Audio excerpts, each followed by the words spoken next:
Hello guys and gals, Buffalo here. I'm down here at the range today to do another ammo test with the CZ VARMINT MTR 457 chambered in .22 long rifle. Today I'm going to be shooting the SK long range match. Now this stuff says for targets 100 yards and beyond, but you know what, I'm a rule breaker. You know, I've done all these ammo tests at 50 yards so far, so I'm going to be testing this at 50 yards as well. For you guys that may be tuning in, and this is the first video you're watching in this series, what's going on here is I'm testing 10 different types of ammunition in this rifle to see which one groups the best. And then at the end, I'm going to take the top 3 and shoot them off against one another under the same conditions on the same day. Because, you know, conditions vary from day to day, week to week, month to month when I'm out here shooting. And it's hard to be consistent over each video and be fair to the ammo test. So in the top 3, they're probably going to be so close that, you know, any one of them could win on different days. So that's how I'm going to try to play this out. Speaking of shooting consistently and under the same conditions, I've gotten a ton of suggestions from you guys, shooting tips and things to change about my setup, things to change about the rifle. People want me to put a lighter trigger spring in it, change the torque on the action screws, get a better bench rest set up. Getting a ton of suggestions, and I'm not ignoring you guys, but I don't want to do that midstream of these tests. If I do that for this ammo, then all the ammo I tested before, it wouldn't be fair to compare it to them. So I'm keeping things as close to the same as I possibly can between tests. At the end, when we do the shoot off with the 3 different ammunitions, I might go ahead and do some things, but for now, while we're comparing these to one another as best we can, I want to keep things as consistent as possible. So that also, you guys that haven't, maybe this is the first video you've seen, this rifle hasn't had anything done to it. It's out of the box. I bought it, took it out of the box and started shooting it. Haven't done nothing to it. It does have factory trigger adjustments. I did adjust the trigger down a little bit, but that's all that I've done to it. So I've got a Citron scope, Citron S2, 36 power target scope mounted on it, Vortex rings, area 419 rail with 15 MOA of elevation built in. I've got an anti-cant device up here, and there's one built into that area 419 rail too. Problem with it is when I'm up here looking, I'm losing my ability to focus on things up close. That comes with age, of course. So I got this one out here and I can see it. I can't see this one. So that being said, I'll show you guys the specs on this ammo up on the screen here while I get everything set up, and we'll get this video rolling.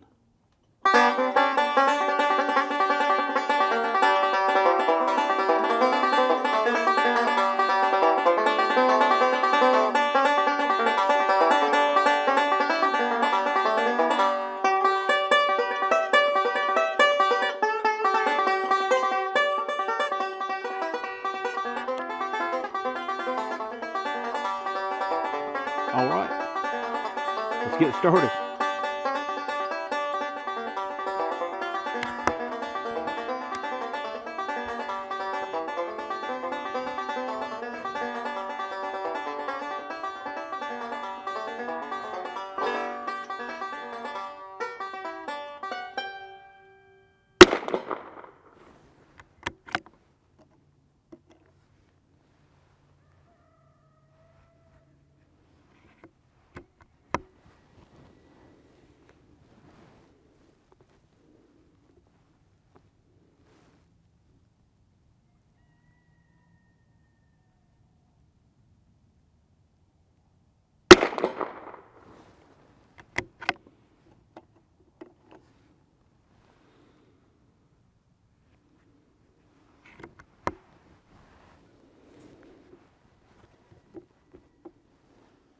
It's about 32 degrees out here. It's right at the freezing point, 32 degrees Fahrenheit.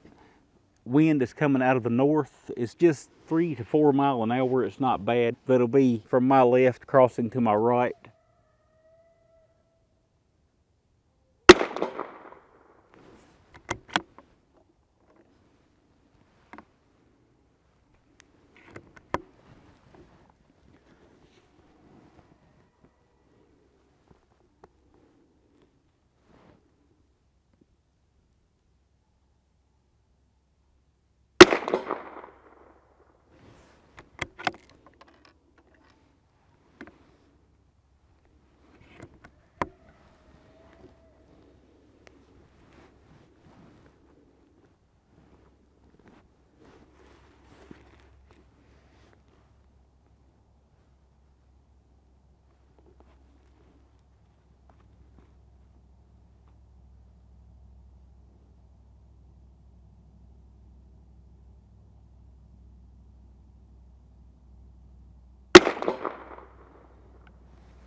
one down. As usual, I'll speed up these other 4 groups for you guys, make it a little more easy to watch.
Go ahead.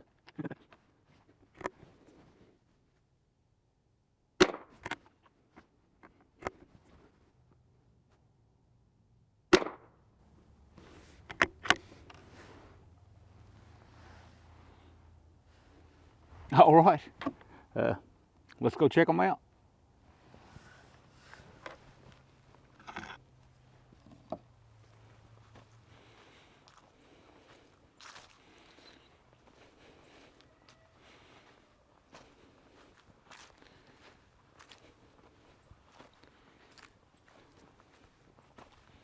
Hey, I just kind of like to show you guys the target while it's still on the target board here before I take it up and measure it. Got some decent looking groups there. I'm interested to see how these measure up and stack up against the others. So I'm going to take it up to the shed, measure them with the calipers, and I'll get right back to you guys. All right, so here's our results. Best group was the first one I shot at 442 thousandths of an inch. Second best was 478. The worst was 0.665. I blew up on that last group for some reason. All 5 groups averaged comes to 0.521. So that knocks the Ely 10X off the bubble, and this is now on the bubble, the SK long range match. So I do want to address, since now we have SK Standard Plus on the top of the heap, SK Flat Nose Match second, and SK Long Range in third, I'm not testing a bunch of SK ammo on purpose. I don't have any brand preferences toward SK ammo or anything like that. It's just what's turning up. When I go out to buy ammunition, that's what happens to be on the shelf. So that's what I'm stuck with. I hope you guys understand that. Times are hard right now. Everybody's having trouble getting ammunition. I'm at the mercy of what turns up. And for the most part, that's turning out to be SK. I do have some Wolf Match extra on the way. Hopefully it'll come in and I can get it done maybe next weekend. It should arrive sometime this week, so maybe next weekend I can get it done. It's just luck of the draw. I know a bunch of you have requested CCI standard velocity. I don't have any of that right now, and I don't know if I'll be able to get it in time to finish this series or not. I also wanted to address, I could tell that ammo was supersonic. I could hear the crack when I was shooting. And I was glancing at the chronograph. I put that chronograph on there for my future records. I can go back and pull that video up and see what velocities look like, see how consistent it was, that sort of thing. But I do notice that some when I'm shooting, and with the velocities that I was seeing on the chronograph, combined with the supersonic crack, which I told you guys it was freezing today, it's 32 degrees Fahrenheit. That puts speed of sound at about 1,086 feet per second. At the muzzle, those velocities I was getting on the chronograph, of course, were more than that, but by the time it gets to the 50-yard target down there, I'm guessing I'm probably losing about 60 feet per second or so, just a guess. But that would put it subsonic at the target and supersonic at the muzzle. That's not ideal. You don't want the bullet going transonic, going from supersonic to subsonic between you and the target if you can help it when you're shooting for groups. It has been proven to, when the bullet passes out of that shock wave, that or the shock wave in this case catches back up with the bullet, that it can destabilize a little bit. I don't know how much of a role that that plays in group sizes at 50 yards, but I do believe that we were going transonic from just in that short amount of range. And just because of the weather today, if I was shooting that in the summertime and it was, I don't know, 80 degrees and the speed of sound was, I don't know, it would be much higher, in warmer weather like that. You might not have to worry about it, but I did want to mention it since it may or may not have played a role in these group sizes. But it is cold. I'm going to pack all my camera equipment up and head back inside. Y'all take care of yourselves, and I'll talk with y'all again soon.